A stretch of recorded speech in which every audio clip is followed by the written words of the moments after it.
It's the free lunch myth. The belief that somehow or other government can spend money at nobody's expense. I don't know how many of you have ever heard of a wonderful description of government that was made by a French economist by the name of Frédéric Bastiat about 150 years ago. He said, government is that fiction whereby everybody believes that he can live at the expense of everybody else. And that is the free lunch myth.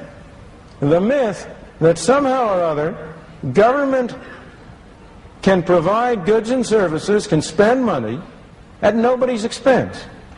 Now, the particular form which that myth takes is very specific. It has two parts.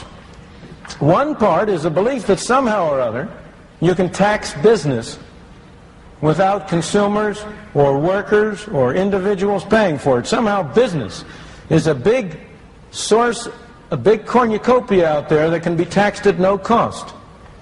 First problem, can you tax business? What's business? There's no business to be taxed.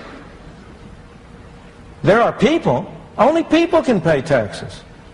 Can I tax this floor? Can I tax the building? The building can't pay taxes. Only people can pay taxes.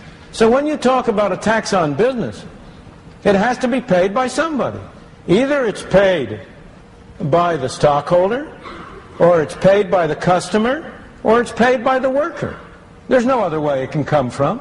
There's no Santa Claus, no tooth fairy that's going to provide a source by which the government can spend money that doesn't come from somebody. Somebody has to pay. In connection with the current discussion of Social Security, this fiction arises. There is a fiction that the Social Security tax is half on the individual and half on the employer. It's that the individual only pays 5.75%, the employer pays an equal amount. That's nonsense. That's bookkeeping. That's not economics. That's not reality. The part that the employer pays is part of his wage cost. If an employer considers whether it's worth his while to hire an additional worker, he has to consider as part of his cost not only what he pays to the worker, but also the extra taxes he will have to pay to the government.